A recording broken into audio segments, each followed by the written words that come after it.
Bismillahirrahmanirrahim. Assalamualaikum warahmatullahi wabarakatuh. Selamat malam, salam sejahtera untuk kita semua. Saya ucapkan selamat datang untuk Bapak Ibu peserta yang sudah masuk pada Zoom meeting kita pada malam hari ini, yaitu sesi kedua dalam pertemuan diklat dengan tema menyusun dan menerapkan proyek penguatan profil pelajar Pancasila atau P5 di dalam kelas. Yang terhormat Bapak Dr. Muhammad Suhardi MPD, selaku Ketua Perkumpulan Cendekiawan Muda Indonesia, dan yang kami hormati Bapak Klikian Pradana. Beliau merupakan narasumber kami pada malam hari ini, dan beliau juga merupakan Duta Kemdikbudristek. Dan Bapak Ibu yang sudah ikut pada sesi pertama, mungkin sudah mengenal beliau dan sudah diinformasikan tentang data pribadi dari narasumber kita pada malam hari ini. Dan saya ucapkan selamat datang kembali kepada Bapak Ibu peserta yang baru bergabung dalam Zoom meeting kita pada malam hari ini. Semoga Bapak Ibu dalam keadaan sehat dan tidak ada kendala seperti itu Bapak Ibu. Mungkin Bapak Ibu bisa mengetik pada kolom chat jika sudah siap untuk mengikuti sesi kedua kita pada malam hari ini. Dan sebelum itu Bapak Ibu, saya informasikan kembali untuk jadwal Zoom meeting kita, yaitu Zoom meeting kita sudah terlaksana tadi malam merupakan sesi pertama, dan malam hari ini merupakan sesi kedua Bapak Ibu. Jadi Bapak Ibu bisa memaksimalkan waktu untuk diskusi dengan narasumber kita, karena malam ini merupakan malam terakhir untuk diskusi Zoom. Seperti itu. Dan untuk dokumen dan daftar hadir, absensi, dan yang lainnya, Bapak Ibu tidak perlu khawatir karena akan kami siapkan. Jadi Bapak Ibu cukup fokus dan dalam mengikuti diklat ini seperti itu.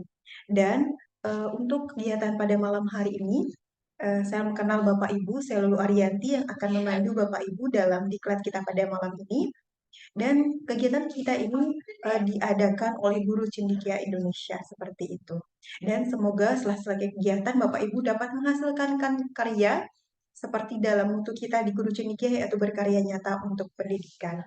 Baik Bapak Ibu, mungkin kita langsung saja untuk materi kita pada malam hari ini yang akan dibahas oleh narasumber itu terkait dengan asesmen dan nanti mungkin akan dipraktikkan tentang pembuatan AI seperti itu dalam modul proyek P5 seperti itu. Baik, mungkin langsung saja saya serahkan kepada narasumber kita pada malam hari ini, yaitu Bapak Klikian Pradana, dipersilahkan. Baik, terima kasih Mbak Lulu. Selamat malam Bapak Ibu semuanya. Assalamualaikum warahmatullahi wabarakatuh. Salam sejahtera untuk kita semua. Tentu ini pertemuan yang kedua yang membuat Bapak Ibu banyak pertanyaan di pertemuan pertama, dan itu menjadi salah satu hal yang tentunya akan saya ulas untuk hari ini Bapak Ibu. Dan sebelumnya saya mengucapkan salam hormat saya kepada Pak Dr. Suhadi yang tentunya sudah memfasilitasi Bapak Ibu tentunya di Guru Cendekia ini. Semoga nanti ini bermanfaat penyampaiannya dan bisa dipahami dari awal pertemuan 1 dan pertemuan 2. Dan saya rekomendasikan Bapak Ibu yang belum mengikuti pertemuan 1 nanti bisa dilihat di rekaman YouTube ya Bapak Ibu ya. Akan ada di pertemuan 1 memang banyak sekali konsepsi yang dijelaskan di sana. Mungkin secara sederhana gitu ya, secara sederhana P5 ini merupakan salah satu bagian dari pembelajaran selain intrakurikuler dan ekstrakurikuler, yang dimana di dalamnya adalah kreativitas guru, dan dari hasil asesmen diagnostik anak dan juga kondisi sekolah menjadi sangat penting untuk Bapak Ibu memunculkan ide-ide apa nih kira-kira proyek yang dilakukan oleh anak-anak. Dan proyek itu tidak harus proyek yang rumit begitu ya Bapak Ibu, bahkan proyek-proyek yang tentunya bisa dilakukan dan bisa memunculkan profil-profil pelajar Pancasila di sini yang dimunculkan oleh anak. Mohon maaf untuk Bapak Ibu, untuk hari ini saya belum bisa memberikan jawaban di kolom chat WA Bapak Ibu ya, mohon maaf sekali. Ada kegiatan yang cukup panjang dan ini baru saya akan bahas secara langsung nih dari pertanyaan Bapak Ibu yang muncul di kolom WA. Dan ini akan memberikan cukup banyak begitu ya Bapak Ibu. Saya akan berikan cukup jelas. Semoga nanti Bapak Ibu yang bertanya di WA bisa menyimak di sini, dan saya mohon yang bertanya gitu ya bisa untuk mengikuti sesinya.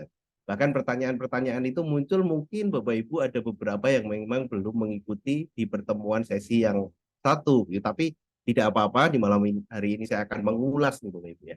Saya akan mengulas sedikit bagaimana sebenarnya Konsepsi P5 ini dijelaskan secara sederhana saja. Istilahnya konsepsinya secara sederhana. Ini, proyek P5 ini merupakan salah satu bagian dari pembelajaran yang membentuk budaya. Dan itu kemarin pertanyaan pertama saya terkait langsung dengan tujuan pembelajaran atau tidak, Bapak Ibu. Ini yang perlu saya kuatkan sekali lagi. Apakah P5 itu terkait dengan mapel, harus menjawab dari CP mapel, ya atau tidak? Boleh tulis di kolom komentar deh. Sekali lagi nih, Bapak Ibu. Supaya teman-teman mungkin ada yang banyak yang bertanya, apakah ini harus setiap mapel ada P5-nya atau apa? Kemarin sudah kita tanyakan, apakah eh, tujuan pembelajaran ini wajib ada di P5, ya atau tidak? Atau setiap mata pelajaran masuk dalam P5 bisa tulis ya atau tidak saja. Silakan. Dan untuk meyakinkan kembali ya, Bapak Ibu, ya, supaya nanti di grup tidak ada pertanyaan, oh ini harus setiap mapelnya apa gitu ya. Bapak Ibu silahkan. Tidak. Tulisnya A-nya banyak. Tidak. Panjang begitu ya. Tidak harus. Ini sebenarnya ketika saya yakin Bapak Ibu yang bergabung di sesi pertama gitu meyakini bahwa P5 ini punya tujuan sendiri. Dan tujuannya adalah membentuk profil, membentuk karakter anak yang tidak menjawab capaian pembelajaran di masing-masing mapel, tapi merupakan holistik keseluruhan kegiatan keseluruhan proyek, baik itu yang sederhana ataupun yang kompleks, yang tentunya diadakan oleh Bapak Ibu tanpa gitu ya, tanpa harus istilahnya oh ini IPS saja atau ini IPAS saja atau ini bahasa saja, tidak, tapi merupakan keseluruhan kesatuan Bapak Ibu. Nah, untuk memahami hal itu Bapak Ibu, saya dari kemarin tuh menceritakan dimensi elemen subelemen, tapi tidak menampilkan mana nih dimensi, mana nih elemen, mana itu subelemen. Nah, kesempatan hari ini Bapak Ibu ya, kesempatan hari ini saya akan coba tampilkan. Dan tentunya ini menjadi salah satu yang perlu sekali Bapak Ibu untuk simak kembali. Contoh Bapak Ibu, ada pertanyaan yang menarik di grup itu tentang apakah membuang sampah dan menjaga kebersihan di sekolah itu merupakan bisa dijadikan proyek pelajar Pancasila, dijadikan P5. Itu kan sangat sederhana ya Bapak Ibu ya. Kebersihan di sekolah Bapak Ibu. Bisa nggak? Bisa sekali Bapak Ibu. Sangat bisa sekali. Kalau kita perhatikan Bapak Ibu, ini saya siapkan di bagian pertama itu bagian kolom yang satunya adalah dimensi, elemen, dan subelemen. Mungkin bisa saya perbesar. Dimensi, elemen, dan subelemen. Saya akan ambil yang bergotong royong. Ketika Bapak Ibu memilih satu subelemen, misalnya bergotong royong, dimensinya bergotong royong. Terus elemennya adalah kepedulian. Subelemennya adalah tanggap terhadap lingkungan. Ini bisa dijadikan salah satu proyek yang tentunya tujuannya nanti adalah peserta didik nanti murid itu bisa tanggap terhadap lingkungan dan juga sosial. Nah, salah satu bentuknya adalah menjaga kebersihan yang dilakukan oleh sekolah dengan beberapa hal mungkin digabungkan dengan satu lagi nih, Boy. Ketika tanggap ada satu nih, kita dapat elemen satu dari bergotong royong, itu tanggap terhadap lingkungan. Arahnya adalah kebersihan di sekolah misalnya, arahnya dari kebersihan di sekolah. Kita cari lagi dimensi sama elemen dan subelemen yang perlu nanti Bapak Ibu tentunya pilih. Contoh nih, saya akan tambah lagi selain bergotong royong adalah bernalar kritis. Nah, dari bernalar kritis ini kita tambah lagi elemen yaitu memperoleh dan memproses informasi gagasan. Kemudian tambah lagi nih subelemen untuk tujuan proyeknya adalah mengidentifikasi, mengklarifikasi, dan mengolah informasi dan gagasan. Nah, kondisi untuk membersihkan lingkungan sekolah, kita cari anak-anak, kira-kira gagasannya apa ya di sana? Oh, ternyata anak-anak punya gagasan membuat tempat sampah dengan cara memilah sampah dan ada tempatnya masing-masing.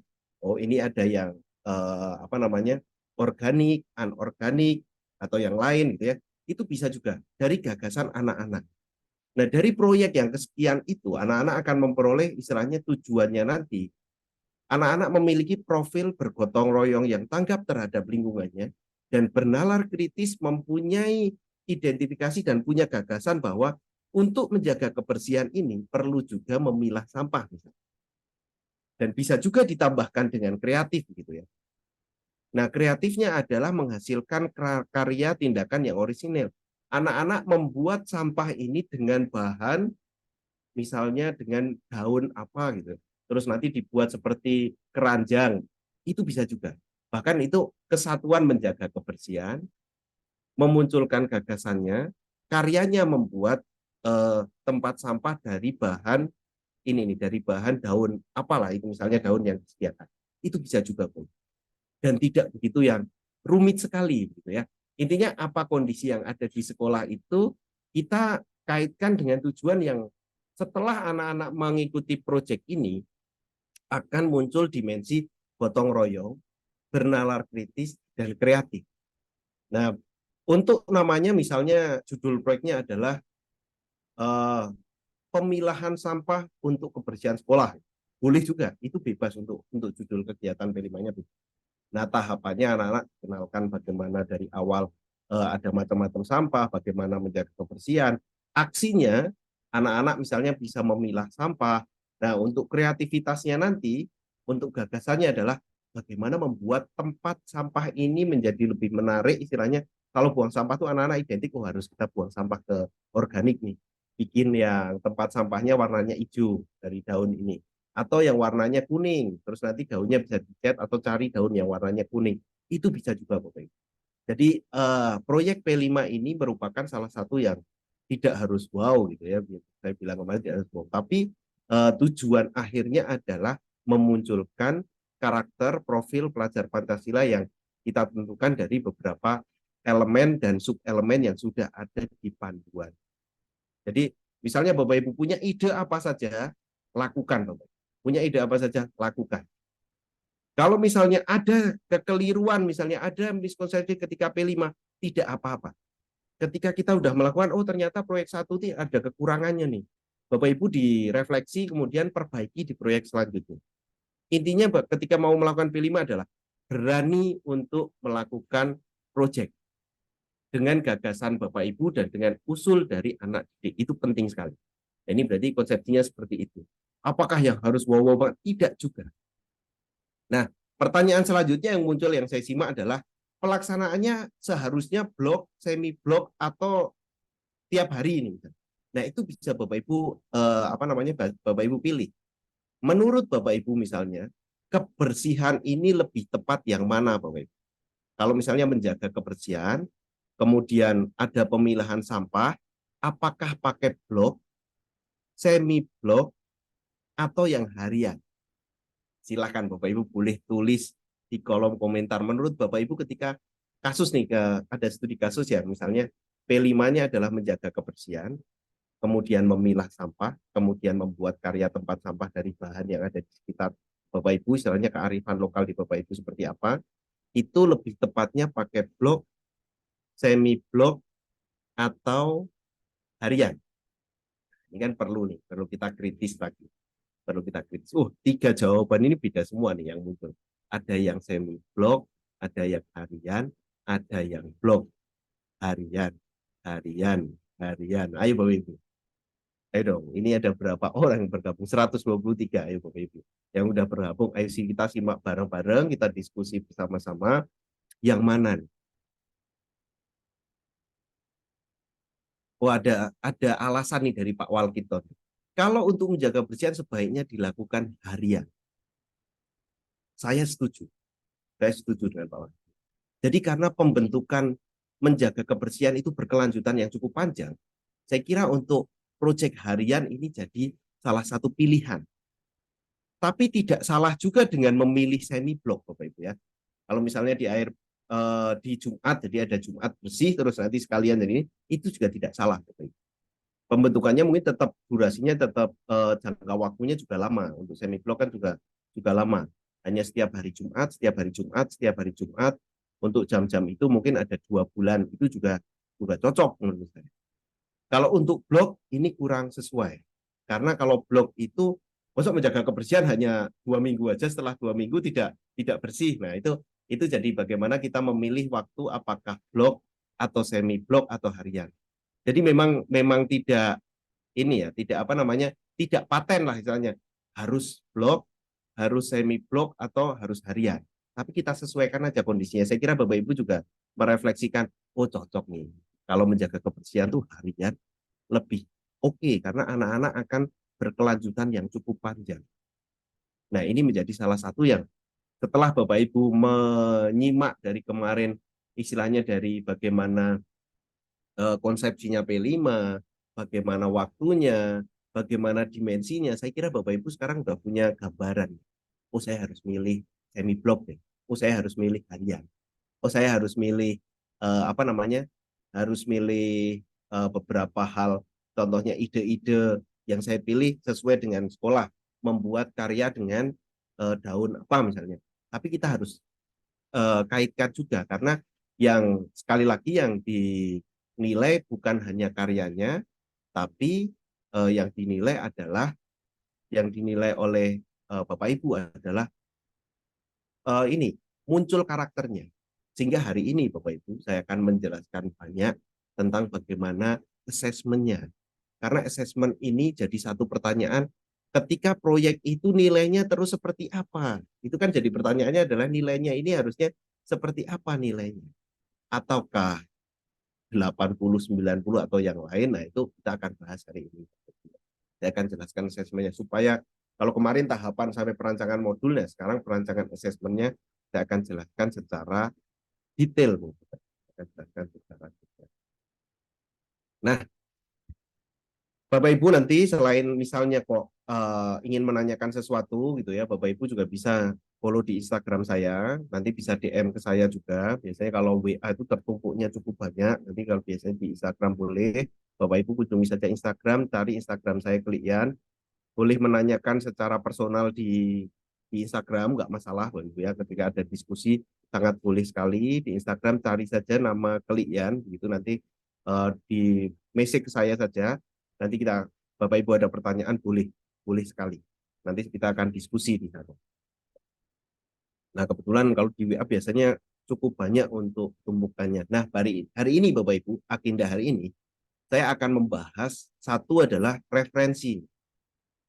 Saya kemarin menjanjikan Bapak Ibu saya akan berikan referensi, buku panduan, contoh modul dan yang lain saya janjikan seperti itu kemarin. Dan malam langsung saya bagikan ke admin, admin membagikan. Tapi karena mungkin tertumpuk, ada pertanyaan lagi. Pak, mana ini panduannya? Padahal di atas sudah ada tuh panduannya seperti apa. Nah, itu saya akan sampaikan ke Bapak Ibu hari ini. Dan platform Merdeka Mengajar ini sebagai pedoman ini pokok, Bapak Ibu. Bapak Ibu mungkin sudah mengakses PMM, tapi arahnya kemana? Biasanya arahnya hanya dari pengawas itu minta, ayo PMM dikerjakan, pelatihan mandiri dicentang ijokan.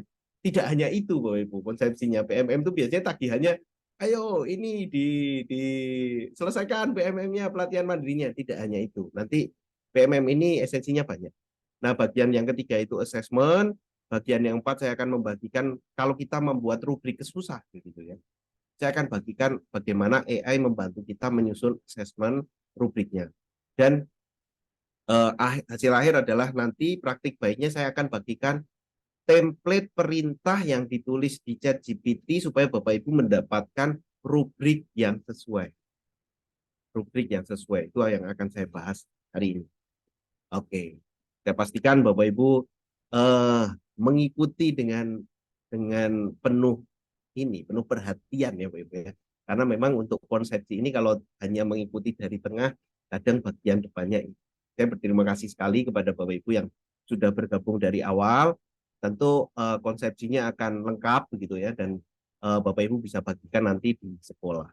Dan istilahnya kalau P5 itu tidak ada benar salahnya. Tapi kita coba untuk merangkai bermanfaat nggak ke anak. Muncul nggak profil. Jangan kalau ini benar nggak ya P5, ini salah nggak? Tidak ada benar salah. Kita coba saja.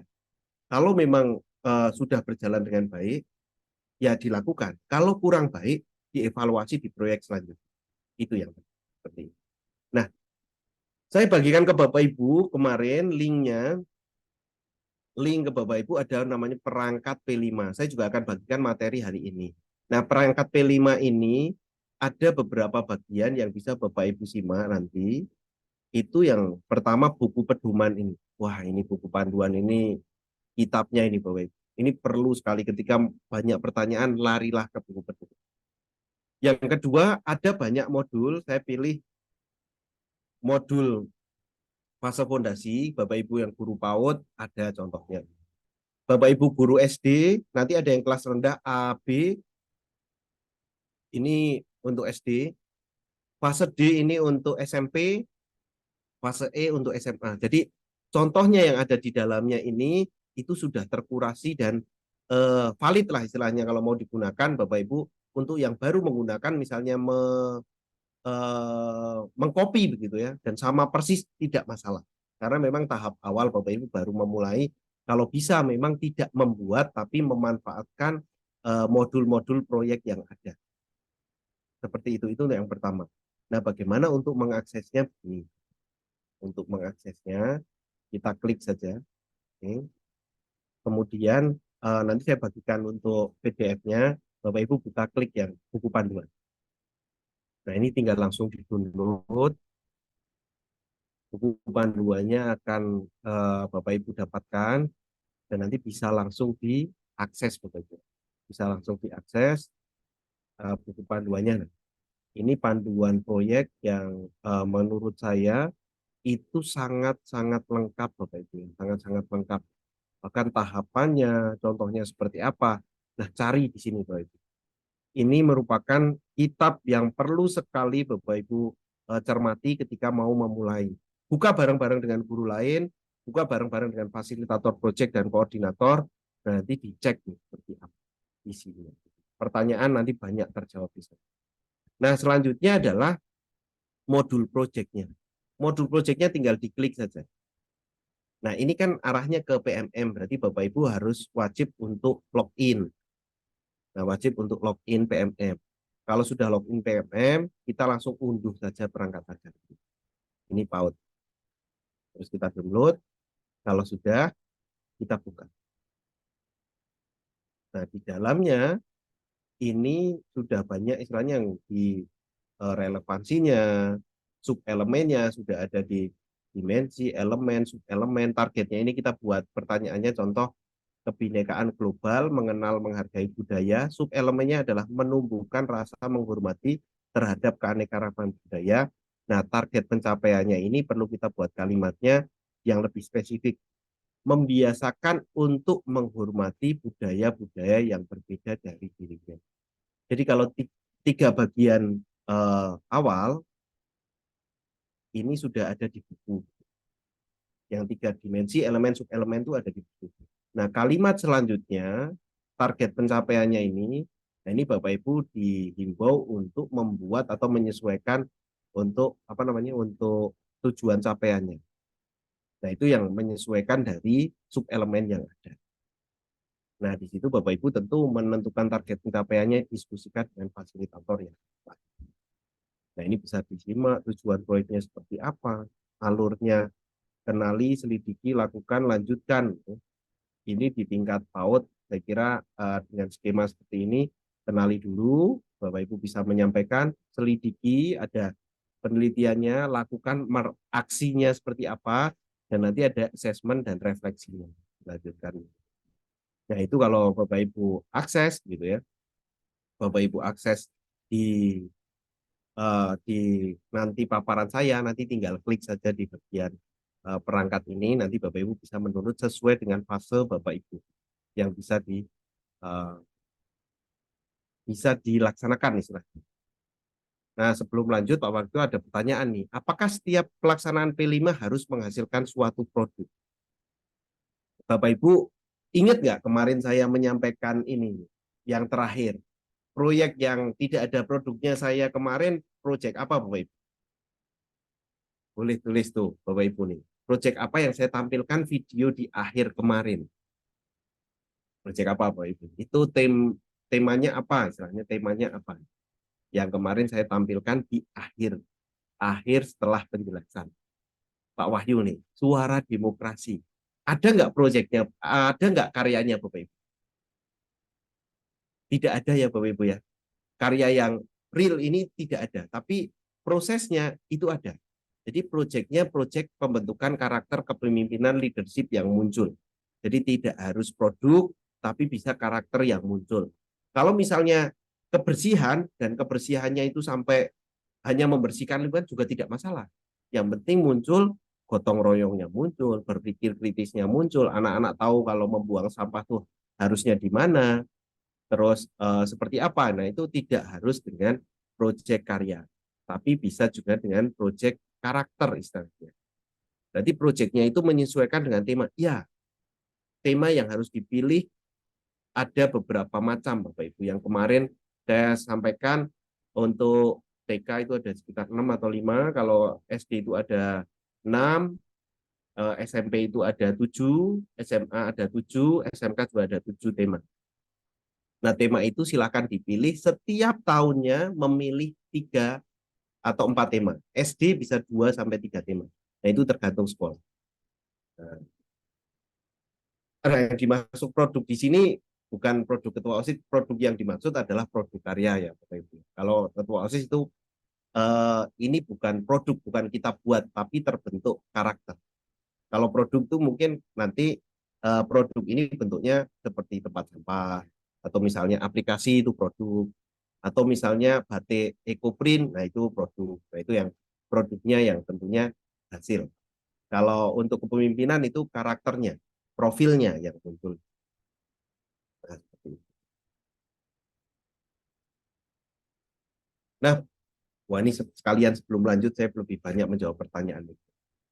Untuk menjalankan satu tema dalam 1 tahun 3 tema, untuk di sekolah saya itu biasanya semester 1 kita lakukan 2 tema, semester 2 1 tema saja. Nah, untuk Bapak Ibu silakan sesuaikan saja karena jam JP-nya proyek itu juga tidak sedikit. Kalau kemarin SD itu 252 JP, yang sekitar 20 sampai 30% dari jam efektif. Nah, itu yang Bapak Ibu silakan disesuaikan, bisa di semester 1 1 atau di semester 2 1. Itu untuk SD bisa 1 1. Kalau untuk SMP minimal 3. Jadi kalau misalnya semester 1-nya 1, berarti semester 2-nya harus 2.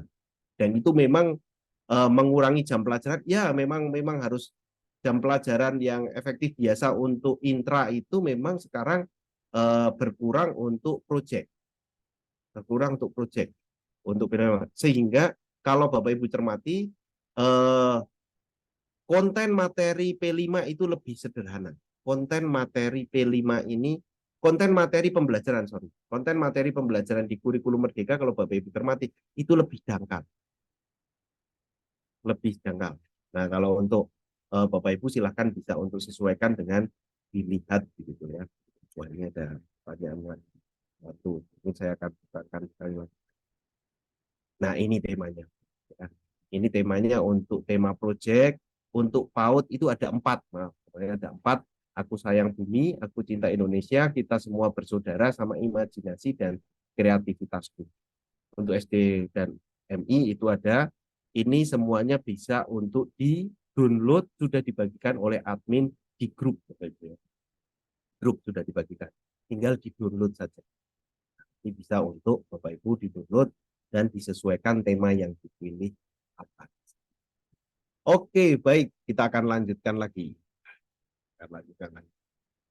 Nah, setelah saya bagikan kemarin yang secara sederhana saya bagikan buku panduannya dan juga contoh-contoh proyeknya Bapak Ibu ya, contoh-contoh proyeknya. Nah, Bapak Ibu juga tidak menutup kemungkinan untuk membuka platform Merdeka Mengajar. Untuk membuka platform Merdeka Mengajar. Ya. Platform Merdeka Mengajar ini menjadi salah satu rujukan utama. Tapi mengaksesnya seperti apa? Nah, ada pertanyaan juga Bapak Ibu. Sudahkah mengakses platform Merdeka Mengajar Bapak Ibu? Sudah bisa nggak mengakses PMM? Nah, saya penasaran juga nih, dari 150-an orang di sini sudah bisa mengakses PMM belum Bapak Ibu? Pak Heri sudah. Pak Heri sudah. Oh, Pak Heri ini SMA ada 7 tema. 7 tema itu pilihan Pak. Jadi setiap tahun cukup 3 atau 4 tema saja dipilih. Sudah bisa akses. Sudah. Wah, hampir semuanya sudah ya. Sudah bisa. Sudah dapat sertifikat bahkan. Waduh, Christine. Oke, kalau sudah begini. PMM ini identik dengan pelatihan mandiri untuk mencari sertifikat. Ya, PMM ini identik di sana. Bahkan sebenarnya di dalamnya tidak hanya itu, Bapak Ibu. Kalau Bapak Ibu buka pertama, PMM ini ada di dalamnya adalah ada perangkat ajar. Nah, selain perangkat ajar ini, ada juga CP untuk pembelajaran di bawahnya. Jadi sebenarnya tidak hanya untuk pelatihan mandiri saja, Bapak Ibu ya, tapi bisa untuk mendownload perangkat-perangkat ajar. Perangkat ajarnya apakah hanya modul ajar? Tidak. Modul project banyak di sana dan bisa di-download. Tinggal sesuaikan fasenya, tinggal sesuaikan temanya. Nah, ini yang perlu Bapak Ibu akses. Perlu sekali ketika Bapak Ibu mencari, saya mau kira-kira tema apa yang dicari ya. Nah, kita akan praktekkan. Kita akan praktekkan. Begini, ketika Bapak Ibu mau mengakses Merdeka Mengajar ini, kita akses Merdeka Mengajar. Nah, di Merdeka Mengajar ini wajib login menggunakan akun Belajar ID yang sudah diberikan oleh sekolah. Nah, kalau ini kebetulan saya sudah login sehingga sudah muncul langsung. Bapak Ibu jangan langsung ke pelatihan mandiri lagi, ke pelatihan mandiri, tapi ada yang namanya perangkat ajar. Ada yang namanya perangkat ajar. Kita klik. Saya mau tahu modul project. Kita pilih modul project. Kemudian saya pilih fasenya. Mau fase apa ya? PAUD, fase fondasi. Oke. Nah, Bapak Ibu silakan pilih tema yang sesuai.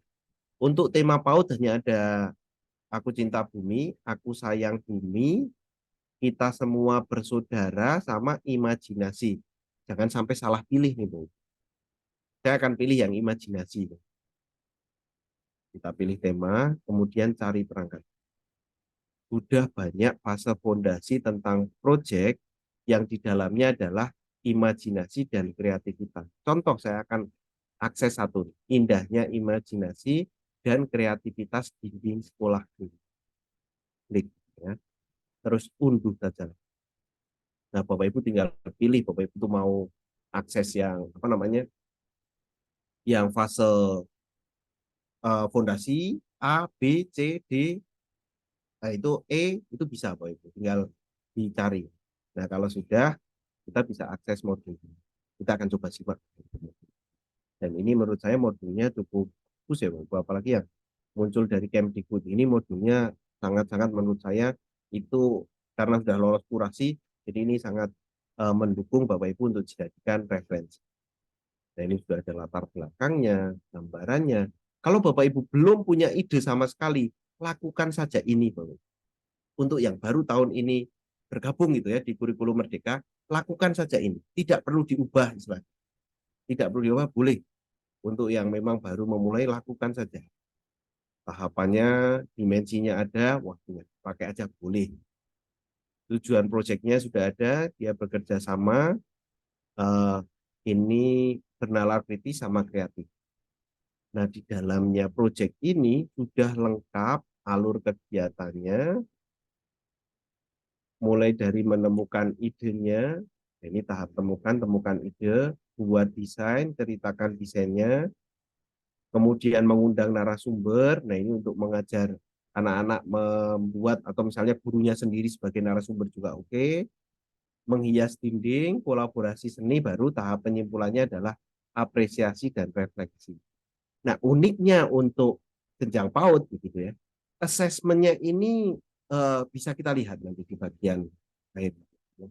Asesmennya itu muncul bukan dinilai hanya dari karyanya, Bapak Ibu. Kita lihat asesmen formatifnya. Lingkari gambar yang mewakili perasaanmu setelah bermain hari ini. Kan bukan pertanyaan, Bapak Ibu. Perasaannya mereka seperti apa? Wah, saya setelah coba diskusi ini senang banget. Besok mau buat ini, besok mau buat ini. Kita cuma satu anak melingkari ini udah jadi asesmen formatif. Nah, ada juga nanti Bapak Ibu bisa simak lagi asesmennya. Ini lembar asesmen formatif yang merupakan pengamatan. Oh, anak ini berani mengungkapkan pendapat, sudah muncul centang. Anak ini memiliki ide solusi. Oh, nggak ada ide, anaknya diam aja. Ya sudah, tindak lanjutnya seperti apa? Yaitu pengamatan-pengamatan saja, bukan pertanyaan yang secara detail, nggak hanya pengamatannya saja. Nah, kita coba lihat sumatifnya. Coba kita lihat sumatif.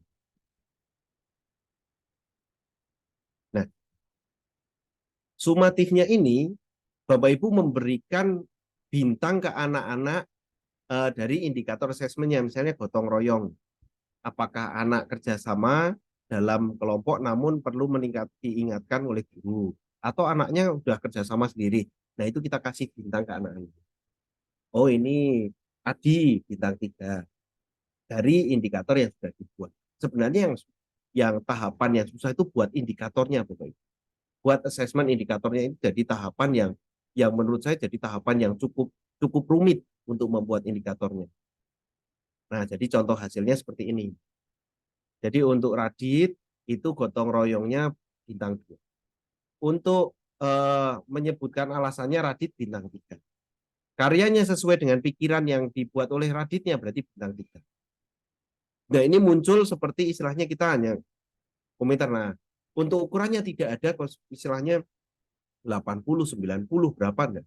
Ini dimunculkan saja di raport, nanti di raport ini, raport P5. Karena raport P5 terpisah dari raport kognitif pelajaran. Itu perlu juga kita tahu bahwa raport P5 itu sendiri. Nah, ini contoh kecil. Nah, itu salah satu sampel dari di jenjang PAUD. Di jenjang PAUD. Bapak Ibu bisa manfaatkan tentunya platform Merdeka Mengajar. Pilih perangkat ajar, pilih modul proyek, sesuaikan fasenya fase apa, gitu ya. Sesuaikan fasenya fase apa. Kemudian pilih tema yang kira-kira mau dilakukan dan sesuai dari Bapak Ibu di sekolah masing-masing. Nanti akan muncul banyak referensinya. Nah, mungkin kadang PMM ini munculnya Bapak Ibu ke arahnya adalah ke arah sudah pelatihan mandiri yang ada di sana. Nah, ini yang bisa untuk Bapak Ibu nanti cek gitu. Nah, bagaimana asesmen project kegiatan P5-nya? Nah, ini yang perlu kita simak nih Bapak Ibu. Project asesmennya seperti apa? Yang ini yang perlu sekali kita simak. Contoh nih, asesmen formatif fase fondasi atau fase TK. Jadi ini dari hasil formatifnya, yang satu yang hari pertama, itu indikatornya, ada indikator projectnya. Oh, nama anaknya siapa? Misalnya pakai bintang boleh. Atau pakai mulai berkembang, sudah berkembang, berkembang sesuai harapan. Nah, itu bisa juga ditulis di sini. Atau bahkan formatifnya adalah catatan anekdot untuk fase fondasi untuk guru-guru TK menuliskan, oh anak ini sudah mulai menggambar dengan kreasinya sendiri. Boleh dideskripsikan saja.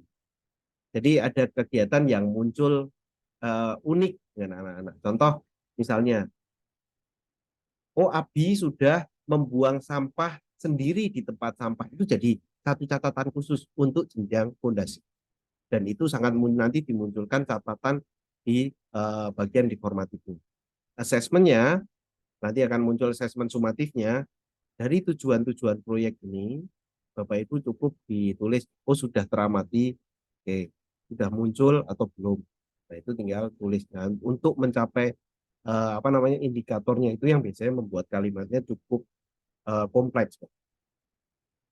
Untuk fase B misalnya ini, untuk fase B berarti SD. Untuk SD di sini Bapak Ibu, itu bisa Bapak Ibu cek gitu ya. Ada yang seperti refleksi diri dari setelah melakukan kegiatan. Ini ada, aku tahu perbedaan kesehatan jasmani dan rohani. Pilih aja setuju atau tidak setuju. Kalau tahu ya tahu. Nah, karena ini tidak untuk hasil akhir ya, untuk formatif ya, hanya untuk istilahnya checkpoint anak-anak. Nah, di sini kita bisa lihat berbagai pertanyaan-pertanyaan seperti refleksi diri. Kalau sumatifnya, nah ini sudah masuk ke agak kompleks untuk fase SD. Ketika Bapak Ibu sudah membuat tujuan pembelajarannya, tujuan P5-nya, nah Bapak Ibu silahkan dituliskan contoh. Dari pertanyaan dapat mengidentifikasi permasalahan, namanya siapa. Oh, ini dia baru sudah berkembang. Pertanyaan mengkonfirmasi pengetahuan siswanya mengajukan pertanyaan. Oh, ini udah sering bertanya anaknya, munculnya dari pengamatan-pengamatan. Pertanyaan dapat memberikan informasi baru. Wah, ini kritis nih misalnya. Nah, kita bisa kasih contoh. Siswa dapat mencatat informasi dengan jelas, tapi dia tanya terus nggak mencatat. Gitu. Wah, ini bisa ditulis. Nah, itu Bapak Ibu cukup memberikan dari assessment yang dibuat, rubrik yang dibuat, kemudian kita berikan centang-centang sesuai sesuai dari hasilnya. Nah, ini yang perlu Bapak Ibu nanti buat di assessment. Jadi ada kreatifnya seperti apa, sama. Untuk cara mengisinya adalah dia muncul dari indikatornya, bentuk rapotnya biasanya muncul indikatornya disesuaikan apakah sudah mulai berkembang, sudah berkembang, berkembang sesuai harapan, atau dari yang terakhir. Nah, untuk fase D ini, untuk fase D itu lebih lengkap lagi gitu ya. Bapak Ibu bisa menentukan mulai berkembang, sudah berkembang, berkembang sesuai harapan itu dengan beberapa indikator. Contoh, ini tim KPU. Kalau untuk kemarin proyek saya yang demokrasi itu kan ada yang jadi KPU. Nah, KPU ini apakah sudah secara sistem pemilihannya sudah membuat gitu ya, ada modifikasi dari sebelumnya itu baru mulai berkembang, atau sudah merancang sistem sendiri dan memunculkan sistem sendiri dari pilihannya seperti apa. Nah, dari kerjasamanya apakah sudah mandiri melakukan tugas atau bisa bersama-sama dalam kelompok. Contohnya, oh ini kalau KPU dikerjakan kelompok, berarti dia sudah sangat berkembang. Nah, ini memang untuk mengisi modul ini, saya kira tidak instan, Bapak Ibu. Tidak instan untuk modul proyek itu tidak instan. Tidak seperti kita melakukan ulangan, muncul nilainya 80, 90. Nah, di sana jadi pemilihannya. Bahkan ada yang assessment untuk tim sesnya. Apakah buat poster, memenuhi kriteria poster, sistem kampanyenya seperti apa. Nah, itu memang benar-benar dari gurunya itu belajar hal yang baru juga untuk menyiapkan di sini. Nah, tahapan-tahapan membuat rubrik ini saya akan bagikan ke Bapak Ibu, saya akan bagikan Bapak Ibu membuat rubrik, assessment sama rubriknya itu seperti apa.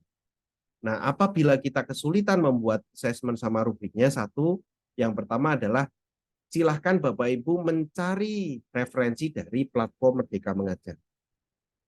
Apabila ada tema yang mirip ataupun hampir sama, bisa dimodifikasi dari modul proyek yang ada.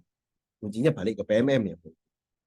Nah, yang kedua, saya akan bagikan ke Bapak Ibu fasilitas AI yang bisa digunakan oleh Bapak Ibu. Salah satunya adalah ChatGPT. Contoh ChatGPT seperti ini, Pak. Kita tanya, nanti akan dibuatkan jawabannya. Untuk ChatGPT ini, kita tanya, nanti otomatis dibuatkan. Nah, contoh untuk memanfaatkan ChatGPT ini, sebelumnya ini Bapak Ibu sudah pernah menggunakan ChatGPT belum, Bapak Ibu? Saya mau praktekkan langsung atau saya harus mulai dari awal nih untuk mempraktekkan ChatGPT-nya? Sudah pernah akses atau belum gitu aja, Pak? Oh, belum. Belum. Pak Abdul belum. Bu Yuyun belum. Baik, baik, baik, baik, baik, baik. Kalau belum, berarti saya perlu jelaskan dari mengaksesnya dari awal begitu ya, Bapak Ibu ya. Mengaksesnya dari awal sampai bagaimana dia bisa memberikan jawaban-jawaban sesuai dengan yang kita inginkan. Nah, nanti yang sudah bisa langsung menuliskan prompt-nya. Kalau yang belum, saya akan eh, secara secara singkat mungkin ini. Masih ada beberapa menit. Nanti Bapak Ibu hari ini tidak harus berhasil mendaftar ChatGPT gitu ya, tapi secara mekanismenya saya akan jelaskan gitu. Secara mekanismenya saya akan jelaskan. Begini, ChatGPT ini Bapak Ibu ya, bisa diakses dengan ketik saja di Google Chrome. Ini saya jelaskan Bapak Ibu jangan mempraktekkan. Saya jelaskan dulu saja. Diperhatikan dengan seksama. Tulis di Google, tulis saja ChatGPT. Nanti akan muncul nih di bagiannya. ChatGPT di bagian atas seperti ini. Dia akan muncul tulisan memperkenalkan ChatGPT OpenAI. Diklik saja Bapak. Nah, tampilannya sekarang sudah baru lagi, sudah update lagi. Nanti intinya Bapak Ibu langsung pilih login kalau sudah. Kalau sudah, itu pilih login meskipun Bapak Ibu belum pernah mendaftar akun Google. Akun ChatGPT, Mas. Silahkan langsung pilih login. Kemudian kalau sudah pilih login, Bapak Ibu boleh untuk memilih login. Pastikan login with Google. Ya. Pastikan login with Google. Kalau sudah login with Google, berarti continue with Google, berarti harus memilih akun Google, Bapak Ibu. Memilih satu akun Google. Nah, tahapan ini masih cukup mudah. Pilih login, continue with Google ya. Bapak Ibu pilih login, lanjut dengan Google, pilih satu akun, kemudian Bapak Ibu perlu untuk menuliskan data secara lengkap. Nah, ini yang penting, menuliskan data secara lengkap, nama dan tanggal lahir. Tahapan ini masih mudah. Tahapan yang sering gagal itu adalah ketika Bapak Ibu diminta untuk verifikasi nomor HP. Bisa lewat WA atau tidak, ini yang sering gagal. Nah, ini yang perlu diulang sampai berhasil. Karena Bapak Ibu kalau belum memverifikasikan nomor HP, Bapak Ibu belum bisa menggunakan ChatGPT-nya. Berarti langkah yang pertama itu masuk ChatGPT, kemudian pilih login dengan Google, pilih satu email, isi datanya, verifikasikan sampai muncul kode OTP di nomor Bapak Ibu yang sudah ditulis dengan benar. Akun Google-nya harus belajar ID? Tidak. Bisa menggunakan akun biasa saja. Tidak harus belajar ID. Pakai akun biasa saja. Nah, yang paling penting di akun verifikasi ini sampai benar-benar berhasil, baru Bapak Ibu bisa memanfaatkan ChatGPT ini. Nah, untuk tahapan ini mungkin nanti Bapak Ibu bisa untuk menyimak di rekaman YouTube-nya diulang gitu ya Bapak Ibu ya, kalau misalnya belum berhasil. Nah, kita akan lanjutkan. Penggunaannya seperti apa ChatGPT. Nah, Bapak Ibu bisa menuliskan perintah minta untuk apa aja. Nah, yang saya minta khusus untuk hari ini Bapak Ibu ya, saya akan bagikan tipsnya untuk menggunakan ChatGPT. ChatGPT itu perlu menuliskan pertanyaan yang sangat lengkap itu untuk mendapatkan jawaban yang oke. Contohnya kriteria kuncinya apa? Ukurannya seperti apa? Perdalam perintahnya yang dalam seperti apa? Nah, ini kan untuk dicermati ini cukup cukup lama Pak untuk mencermati, yang untuk punya keahlian menuliskan pertanyaan itu harus dilatih. Tapi saya akan memberikan template-nya ke Bapak Ibu. Menulis perintah ChatGPT yang tepat, saya akan berikan template-nya supaya Bapak Ibu misalnya menulis rubrik itu harusnya seperti apa. Nah, ini saya akan bagikan template-nya. Jadi untuk pertanyaannya, wah ini cukup banyak. Tolong buat rubrik proyek pembelajaran untuk proyek, tulis temanya apa. Ini saya kopikan nanti coba. Kalau Bapak Ibu sudah mendapatkan PDF-nya bisa copy. Buat rubrik proyek pembelajaran untuk proyek contohnya suara demokrasi. Dengan beberapa dimensi yang dievaluasi adalah tulis dimensinya apa. Satu aja boleh, dua juga boleh. Satu aja boleh. Dengan elemennya kita tulis. Dengan level setiap elemennya, satu mulai berkembang, dua sudah berkembang, tiga berkembang sesuai harapan, empat sangat berkembang. Buatkan rubrik tersebut dalam bentuk teks. Wah, ini kalimat ini kan pertanyaannya cukup rumit ya Bapak Ibu ya. Kalau kita tanya mungkin sederhana aja. Contoh buatkan rubrik, itu hasilnya kurang-kurang bagus. Tapi kalau dengan ini kita akan lihat hasilnya seperti apa. Nah, saya sudah siapkan. Contoh, buat rubrik proyek pembelajaran suara demokrasi dengan beberapa dimensi yang dievaluasi adalah bernalar kritis. Dengan elemennya memperoleh informasi gagasan, menganalisis dan menganalisis penalaran dan prosedurnya, dan refleksi pemikiran proses berpikir, dan sebagainya. Dalam bentuk teks. Kita kopikan, kita masuk ke ChatGPT.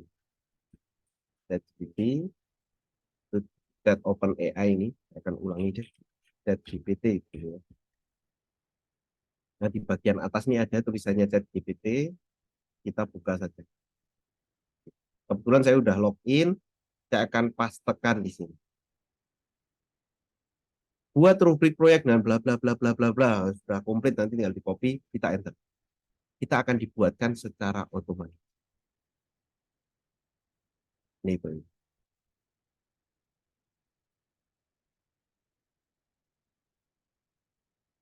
Nah, ini dibuatkan eh, apa namanya untuk indikatornya secara lengkap dan bisa kita gunakan dengan ChatGPT ini bisa langsung kita gunakan bahwa misalnya anak yang sudah mencapai level satunya yang contoh mulai berkembang itu untuk refleksi pemikiran kritis itu tidak menunjukkan refleksi, tidak mampu mengidentifikasi kelemahan dan perkembangan. Kalau yang sudah berkembang sedikit merenungkan. Kalau yang berkembang mampu merenungkan, mampu mengidentifikasi, dapat merumuskan rencana untuk perbaikan. Wah, ini membantu nggak Bapak Ibu? Seperti ini. Membantu nggak Bapak Ibu? Dengan kita menuliskan eh, apa namanya? Dengan kita menuliskan perintah yang tepat, gitu ya, kita akan mendapatkan referensi nih. Ini referensi untuk kita untuk menuliskan rubrik-rubriknya. Semoga nanti Bapak Ibu bisa untuk memanfaatkan ChatGPT untuk membantu. Bahkan ini misalnya buatkan dalam bentuk tabel. Bisa nggak nih dibuat dalam bentuk tabel? Nih Bapak Ibu. Sudah dibuatkan bahkan ini dalam bentuk tabel.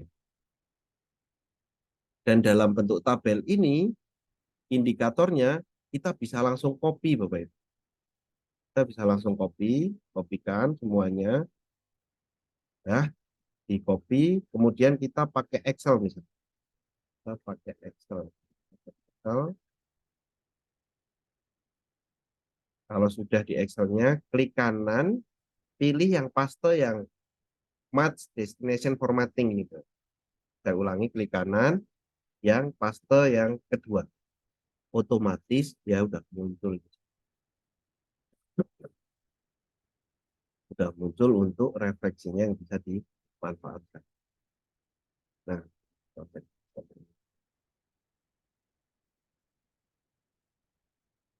nah Bapak Ibu akan mendapatkan sudah dalam format yang bisa dimanfaatkan, sudah ada apa namanya? Nah, sudah ada untuk indikatornya, sudah ada di sana, tinggal digunakan untuk menentukan anak-anak untuk mengisi assessment dari sana. Dan kita cukup dengan pernyataan saja yang sudah saya siapkan ke Bapak Ibu. Tinggal nanti Bapak Ibu bisa untuk mengcopy ini, mengcopy formatnya, diisi tema, dimensi, sama elemen yang sesuai yang dicari oleh Bapak Ibu. Nah, saya kira di assessment ini semoga dari ChatGPT itu bisa membantu Bapak Ibu menuliskan indikator yang tepat untuk melakukan assessment sesuai dengan elemen yang sudah ditentukan oleh Bapak Ibu. Memang ini P5 ini harus dilakukan 1, 2, 3 kali, 2, 3 kali sampai Bapak Ibu tentu nanti akan menemukan rohnya gitu loh. Rohnya P5 itu seperti apa memang harus dilakukan. Sekarang sih masih banyak overthinking lah. Masih insecure banget. Aduh yang gimana ini P5-nya? Apakah salah? Enggak usah dipikirkan salah atau benar. Dilakukan, dievaluasi, diperbaiki. Itu yang paling penting. Yang paling penting pernah kalau belum melakukan ya harus dilakukan. Kalau ada pertanyaan dia lihat buku panduan. Nah, saya kira itu Bapak Ibu ya.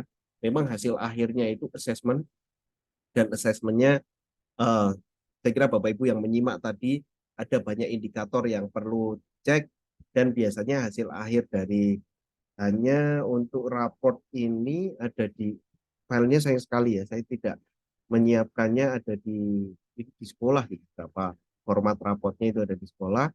Nah untuk yang sekarang coba nanti kalau saya carikan ada mungkin saya akan bagikan ke Bapak Ibu seperti hasil akhir raportnya seperti apa. Ini saya cari ini belum ada. Nanti kalau misalnya sudah ditemukan dari file yang ada di sekolah, nanti saya bagikan. Kebetulan biasanya yang menuliskan raportnya adalah di bagian koordinator proyek yang dibuat oleh fasilitator. Nanti akan muncul raport-raport proyek yang nanti dibagikan. Saya kira itu Bapak Ibu untuk hari ini. Hari ini dan tentunya itu semoga membantu memberikan referensi ke Bapak Ibu meskipun akan muncul banyak pertanyaan, tapi pertanyaan itu akan terjawab ketika Bapak Ibu mengalami pengetahuan itu sendiri. akan terjawab ketika Bapak Ibu melakukan proyek itu sendiri. Mohon maaf Pak, layarnya tidak terlihat. Ya sudah saya matikan. Sudah Oh saya ya, matikan. Bentar, nanti kameranya coba saya cek ya. Nah, silakan Bapak Ibu kalau ada yang mau bertanya, monggo. Saya persilakan.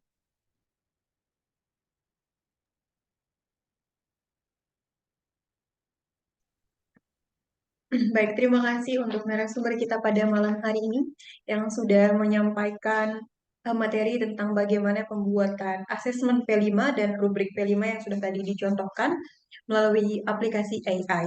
Nah, untuk sesi selanjutnya yaitu diskusi, Bapak Ibu jika ada yang ingin bertanya, silahkan bisa melakukan raise hand pada kolom Zoom meeting Bapak Ibu. Mohon maaf pada perangkat Zoom meeting Bapak Ibu. Bapak Ibu bisa melakukan raise hand dan menghidupkan videonya. Nanti akan kami persilahkan satu persatu. Dan bagi Bapak Ibu yang mungkin terkendala sinyal, Bapak Ibu bisa menuliskan pertanyaannya pada kolom chat. Nanti akan dibahas dan dijawab langsung oleh narasumber kami.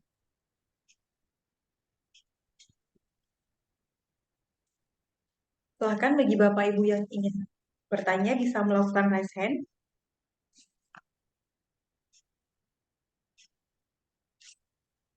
Baik, mungkin Bapak Ibu peserta di sini sudah banyak melakukan pertanyaan pada kolom chat, Pak, seperti itu.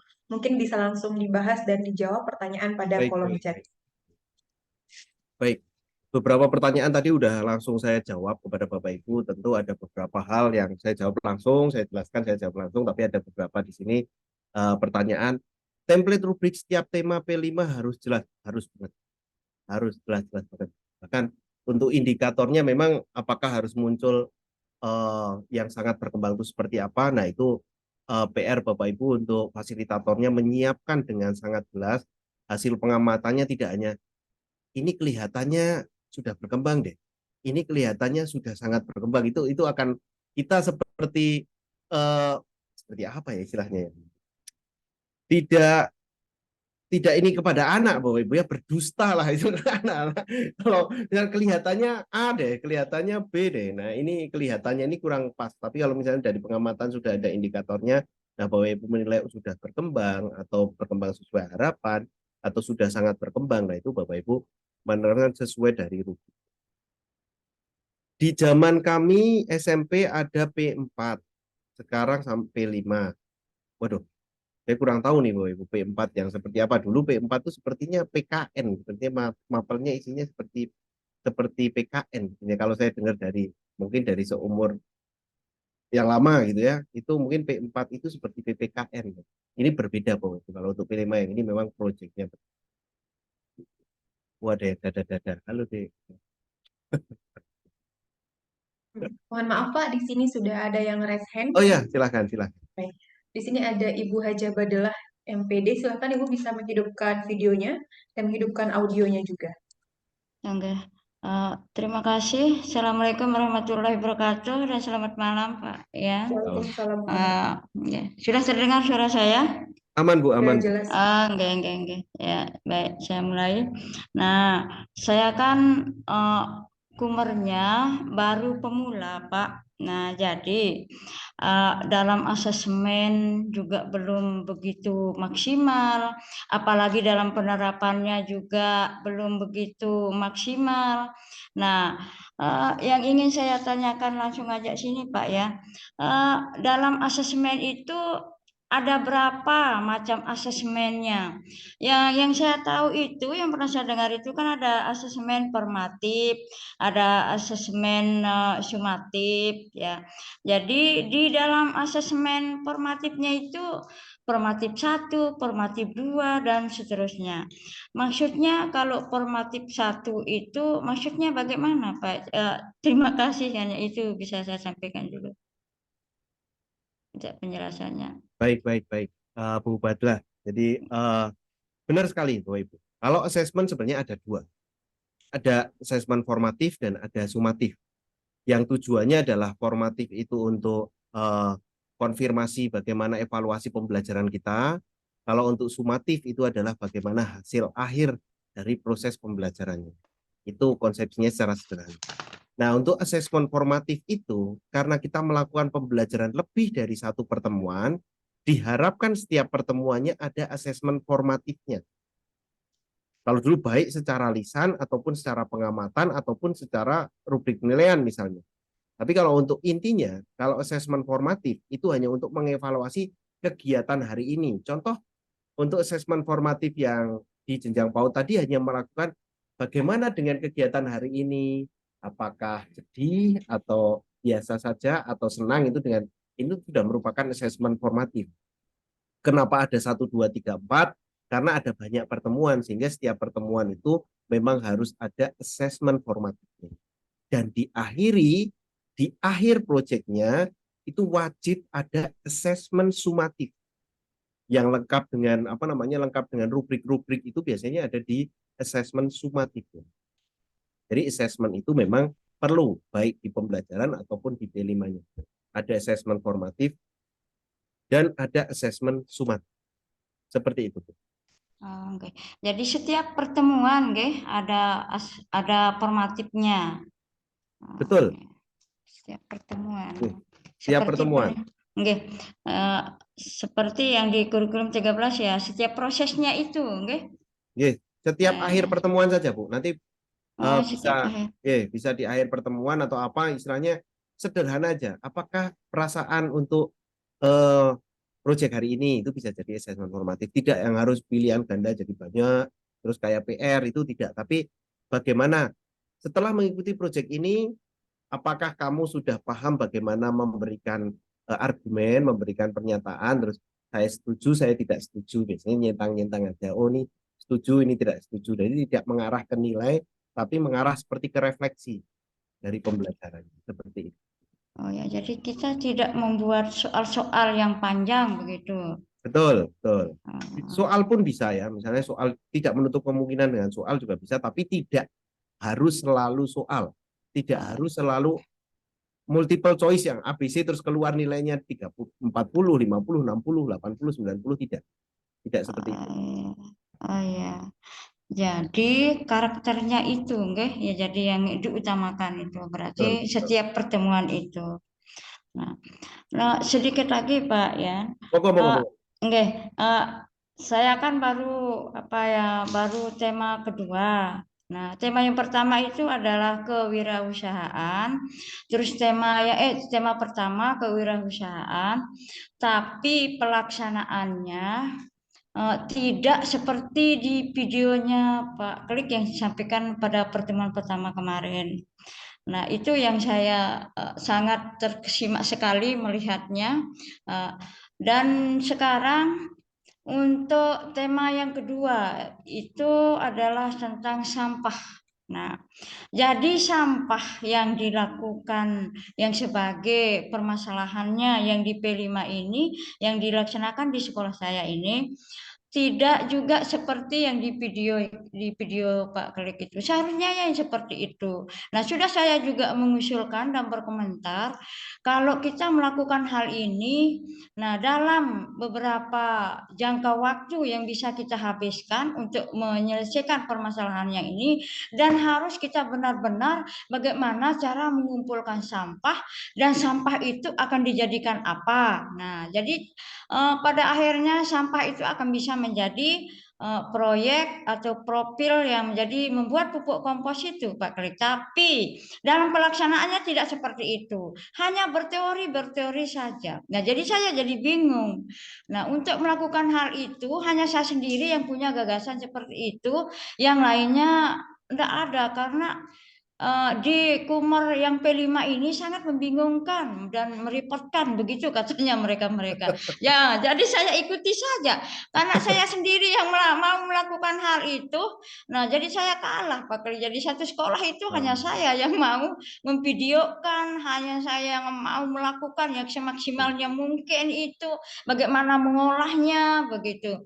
Nah, mereka menjawab itu bau. Nah, tapi mengapa memilih yang itu kalau itu bau dan itu segalanya. Nah, jadi sama pelaksanaan yang tema 1 dengan tema 2 itu sama. Jadi untuk membuat asesmen itu ya sangat membingungkan sekali.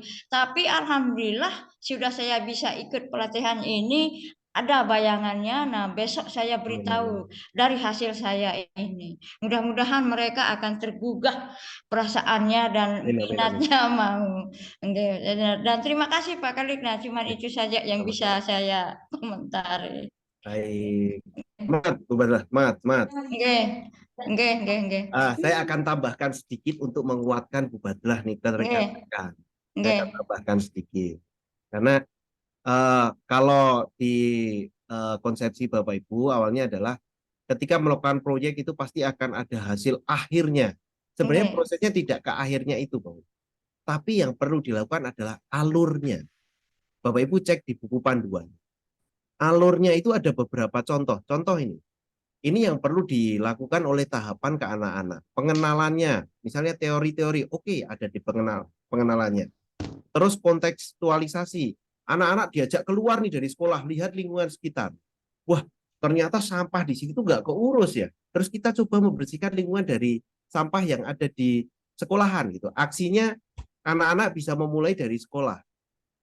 Nah, kemudian direfleksikan bagaimana karyanya seperti bersih-bersih itu perasaannya seperti apa sih? Yang harus ini kalau untuk solusinya sebenarnya seperti apa? Anak-anak mungkin usul, wah harusnya ada tempat sampah yang bagus Pak supaya anak-anak ini senang buang sampah di tempat-tempat dan bisa ada pilah sampahnya. Nah, alur-alur ini yang perlu Bapak Ibu lakukan dan kalau alur ini didokumentasikan akan ada jalan ceritanya. Mungkin kalau video yang saya buat itu ada jalan ceritanya karena saya siapkan dengan alur yang sudah dibuat. Ada pengenalannya dulu. Sebenarnya itu nggak begitu lengkap. Kalau untuk lengkapnya pengenalannya itu ada teori dulu, ada main peran, kontekstualisasinya itu main peran, aksinya itu mulai dari KPU, mulai dari LDK, mulai dari terus sampai ke pemilihan ketua OSIS, refleksinya di hasil akhir anak-anak itu ada refleksinya juga. Nah, di sana tindak lanjutnya mungkin langkah strategis setelah jadi ketua OSIS seperti apa. Alurnya tidak hanya ini, tidak hanya pengenalan kontekstualisasi, ada lagi. Alur yang kedua, ini contohnya, itu ada mengamati, mendefinisikan, menggagas, memilih. Seperti ini tuh kalau kalau di RPP dulu itu apa namanya? Ada tahapan-tahapannya lah. Kalau misalnya untuk tahapan di RPP dulu tuh ada mengamatinya yang seperti apa, definisikannya seperti apa. Nah ini ada juga. Ada contoh yang ketiga. Temukan, kenali, bayangkan menggali permasalahan diskusi seperti apa, lakukan. Kemudian bagikan. Nah, tahapan-tahapan ini, alur-alur ini silahkan Bapak Ibu pilih, baru dia mungkin di hasil akhirnya karena pemikiran sekarang tuh pasti hasil akhirnya apa ya? Kalau proyek ini berarti pupuk kompos. Tapi tahapan untuk mencapai pupuk kompos seperti apa? Itu yang perlu Bapak Ibu untuk buat secara detail. Oh, menemukan ternyata permasalahan di sini banyak sampah-sampah organik. Terus bayangkan gimana yang memanfaatkan sampah organik itu kita kenalkan anak-anak dari beberapa sumber. Anak-anak punya gagasan. Terus melakukan.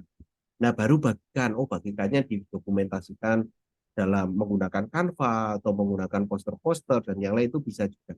Jadi tahapan itu yang memang sangat perlu Bapak Ibu untuk apa namanya untuk di dirancang gitu ya, dirancang. Tidak hanya hasil akhirnya apa, tapi tahapan per tahapannya apa. Itu yang saya kira perlu kita semua gitu ya, termasuk saya pun saya masih belajar terus untuk menemukan bagaimana proyek ini karena proyek itu pasti ada kelebihannya, ada kekurangannya dan harus ada perbaikan. Seperti itu. Silakan Mbak Lulu.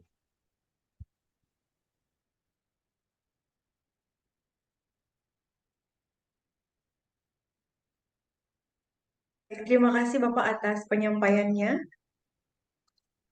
Baik, di sini juga sudah ada Bapak Sulihin yang sudah melakukan raise hand.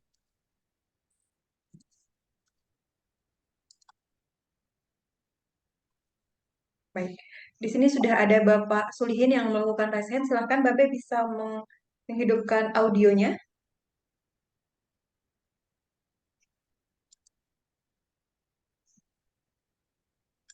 Silahkan Pak bisa menghidupkan audionya.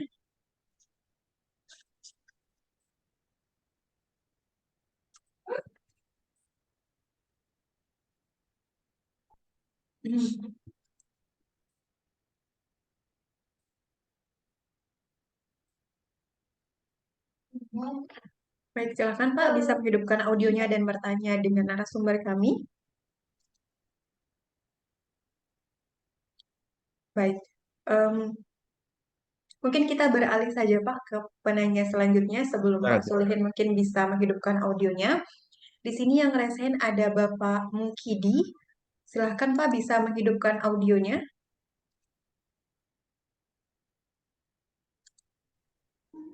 Terima kasih. Bisa masuk nggak ya? Oke, suaranya sudah terdengar Pak. Ya. Terima kasih atas waktu yang diberikan kepada saya. Saya akan bertanya tentang pembagian itu Mbak, modul ajar P5. Sampai hari ini belum punya gambaran ya dari kami itu. Untuk kan kelas kami itu baru kelas 1 dan kelas 4. Dan sampai hari ini belum membuat modulnya ya Pak. Dan untuk yang hari ini tema kami itu tentang kewirausahaan. Tapi dicampur dengan itu penanaman itu loh, apa namanya? Menanam itu loh. Jadi kami bingung. Untuk modulnya bagaimana Pak? Tolong penjelasannya. Baik Pak Muhyiddin. Jadi untuk ini ya, untuk modulnya seperti apa gitu ya. Sebenarnya Iya. kalau untuk pelaksanaannya Bapak idealnya begitu ya. Idealnya modulnya jadi dulu baru melakukan proyek. Tapi karena ini tahapan ini kan mungkin masih banyak belajar. Wah, yang penting proyeknya dilakukan, modulnya nanti nyusul lah buat gitu kan. Nah, nanti untuk referensinya Bapak bisa cari saja di PMM modul ajar, kemudian kelasnya mungkin kelas 1 atau kelas 1-2 begitu ya. Kelas 1-2, kemudian dicari untuk temanya adalah tema kewirausahaan. Nah, cari perangkat. Nah, ini ada Pak. Jadi ada kewirausahaan misalnya Aku Bisa. Nah, ini menjadi banyak referensi yang bisa Bapak Ibu modulnya itu seperti apa. Nah, ini ada yang contoh menyulap barang bekas menjadi berkualitas. Kita dulu. Nah, gambaran modulnya silakan Bapak Ibu untuk awal memang silakan boleh untuk memanfaatkan modul yang ada di PMM, kemudian modul tersebut dipahami aja tujuan alurnya sama enggak ini. Kalau perlu dimodifikasi dengan bahan yang berbeda, monggo diubah bahan yang berbeda. Deskripsinya seperti apa, monggo Pak. Jadi ini cukup bisa untuk jadikan gambaran dimensinya seperti apa, atau dimensinya disamakan boleh enggak? Boleh saja. Yang namanya juga belajar di awal, berarti sama dengan ini dimensinya, kalau sesuai sama tidak betul. Tinggal nanti mungkin barangnya yang bisa diubah dan dari sini ini lengkap sekali Pak. Tahapannya pertemuan 1 itu ngapain, pertemuan 2 itu apalagi, dan memang ini seperti RPP tapi lebih tahapan-tahapan saja. Persiapan pelaksananya seperti apa. Lembar observasinya seperti apa. Bahkan ini hanya mengisi apa yang kamu lihat, apa yang kamu pikirkan dari lingkungan sekolah, apa yang kamu masih ingin tahu lagi. Bukan pertanyaan jawaban benar salah, tapi membuka anak-anak untuk kritis. Wah, saya lihat nih di sekolah tuh banyak sampah-sampah plastik. Terus pikiran, gimana nih sampah-sampah plastik kalau misalnya dibuat jadi karya bisa nggak? Terus yang kamu kasih tahu mungkin anak-anak ada yang, wah, saya mau coba belajar buat sampah plastik ini menjadi tempat pensil misalnya kan. Itu bisa jadi jawaban, anak-anak akan muncul macam-macam di sana. Semoga nanti membantu Pak. Intinya nanti dicari di PMM ya, saya ulangi nanti kalau sudah login ke PMM itu silahkan masuk ke perangkat ajar. Nah, dari perangkat ajar ini sesuaikan modulnya adalah modul proyek. Di sana sudah ada sampel-sampelnya dan cukup banyak, bisa dimanfaatkan, semoga bisa menjadi gambaran dari Pak Mukidi nanti untuk melaksanakan proyeknya. Mungkin di awal ini proyeknya yang penting jalan dulu, Pak Pak. Besok dievaluasi di proyek yang ketiga, berarti harus buat modul dulu, baru dilaksanakan proyek. Seperti itu, Pak Luki.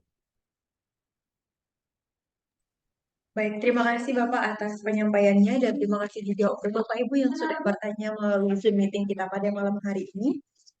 Di sini juga sudah ada beberapa pertanyaan Pak pada kolom chat yang mungkin tadi belum sempat terjawab. Mungkin Bapak bisa menjawab kembali pertanyaan pada kolom chat seperti itu. Silakan Pak, bisa langsung dijawab. Baik. Untuk pemberian nilai apakah cukup dengan rubrik dan deskripsi, biasanya yang dimunculkan nilainya itu dari SB, dari MB, mulai berkembang, SB, BSB, sama satunya lagi dan dikasih dengan deskripsi, Bapak Ibu. Nah, kalau untuk itu untuk apa namanya raport proyeknya Bapak Ibu bisa browsing juga lah, istilahnya untuk referensi beberapa rapotnya sudah banyak beredar juga, nanti bisa dimanfaatkan. Nah, ini ada lagi dari Pak Emmanuel Dembo, ini Pak, saya guru bahasa Inggris. Kira-kira menurut pengalaman Pak, tema apa yang cocok untuk mengakomodir P5 mapel bahasa Inggris? Mapel bahasa Inggris salah satunya mungkin bisa juga menggunakan apa ya, gaya hidup berkelanjutan juga bisa. Menerapkan nanti anak-anak belajar bahasa Inggris bagaimana apa namanya mereka melakukan conversation ataupun mereka mengenal membuat apa namanya bagaimana caranya mereka belajar berbahasa Inggris. Nanti kalau ada dana lebih biasanya akan kunjungan kita ketemu sama turis-turis terus ngobrol di sana itu bisa juga. Atau bisa juga misalnya Bapak Ibu masukkan saja ke beberapa tema gitu ya. Itu bisa disesuaikan lah nanti untuk deliver bahasa Inggrisnya bisa untuk melengkapi. Misalnya Bhinneka Tunggal Ika pun untuk istilahnya disampaikan ada beberapa konten yang terkait dengan bahasa Inggris juga bisa juga di sana untuk dimanfaatkan jadi referensi. Jadi memang kreativitas kita untuk menyampaikan istilahnya memasukkan konten tapi tidak untuk menjawab kemampuan berbahasa Inggris dengan CP yang sudah ditentukan ya Bapak Ibu ya. Tapi ada bumbu-bumbunya lah di dalamnya itu ada bumbu-bumbunya lah untuk melengkapi kemampuan Bapak Ibu. Ada lagi dari Pak Wahyu ini eh, untuk membuat tujuan dari modul P5 dengan membuat subtema apakah sebelum melakukan proyek itu ya kalau asesmen awal itu perlu sekali Bapak Ibu. Jadi kira-kira pertanyaannya pun adalah lebih ke lingkungan sekitar, asesmennya ke lingkungan sekitar, bagaimana dengan kondisi di sekolah, apa potensi yang ada di sekolah, apa yang bisa dikembangkan di lingkungan sekitar, nah itu bisa juga dari masukan anak-anak. Nanti dari anak-anak itu kita terjemahkan dari tim tim koordinator dan fasilitatornya membuat modulnya sesuai dari ini, Bang. Sesuai dari beberapa contohnya tema-tema yang ada. Terus nanti dibuat judul yang sesuai juga dengan asesmen awalnya dan kesiapan sekolah. Yang paling penting adalah kesiapan sekolah. Keinginan anaknya buat ini tapi kesiapan sekolahnya memang belum mencukupi, jangan diambil, Pak. Contoh membuat aplikasi, ingin membuat aplikasi, tapi di sekolah tidak ada komputer. Jaringan internetnya tidak bagus, nah, akan kesusahan di sana, Pak. Makanya perlu sekali untuk menyesuaikan eh, ke Bapak Ibu nanti seperti apa. Nah, untuk contoh rapot P5 saya tadi udah menyampaikan bahwa nanti akan saya carikan Bapak Ibu untuk rapot P5-nya karena dokumennya saya tidak ada sekarang, nanti itu ada di komputer sekolah. Nanti saya carikan, saya akan bagikan di grup, bisa juga nanti di link yang kemarin ada contoh ada buku sama contoh modul project. Nah, nanti akhir saya akan berikan contoh rapot project dari anak.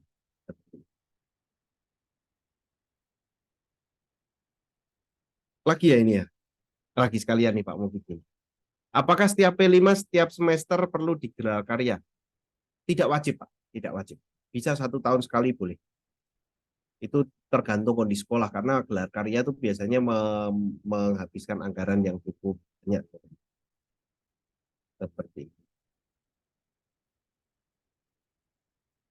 Seperti itu, Mbak Lulu, silakan.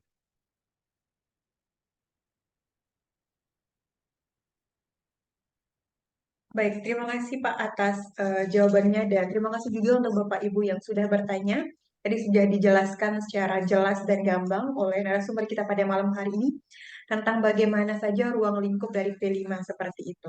Dan mungkin bagi Bapak Ibu yang belum sempat bertanya atau mungkin pertanyaannya masih belum sempat keluar dan masih berpikir seperti itu, Bapak Ibu bisa memanfaatkan waktu besok pagi sampai dengan tanggal 22 Oktober untuk diskusi dengan narasumber kami pada WA Group. Karena seperti yang saya informasikan tadi dari awal, malam hari ini merupakan sesi kedua Zoom meeting kita, jadi malam terakhir untuk Zoom meeting. Besok akan kami buka grup WA untuk diskusi interaktif dengan narasumber kami. Dan bagi Bapak Ibu yang mungkin tadi telat bergabung, saya informasikan kembali terkait jadwal diklat, dokumen, dan yang lainnya. Untuk mohon maaf, untuk jadwal diklat kita, yaitu pada tanggal 19 dan 20 Oktober, kita melakukan Zoom meeting pada sesi pertama kemarin malam, dan malam ini merupakan sesi kedua, dan merupakan sesi terakhir, jadi besok malam tidak ada Zoom meeting seperti itu Bapak Ibu. Dan untuk diskusi WA Group, kami membuka besok pagi. Bisa jadi Bapak Ibu bisa fokus untuk diskusi dengan narasumber besok pagi pada WA Group seperti itu. Dan terkait dokumen dan yang lainnya, Bapak Ibu tidak perlu khawatir, karena akan kami siapkan melalui absen, sertifikat, dan yang lainnya, dan akan kami kirimkan secara utuh dan penuh pada WA Group di hari terakhir kelas. Jadi Bapak Ibu tidak perlu menanyakan kembali gimana harus absensi dan seperti yang lainnya, seperti itu Bapak Ibu. Dan mungkin untuk malam ini kita cukupkan untuk pertemuan kita, karena dari beberapa pertanyaan sudah dijawab oleh narasumber kami.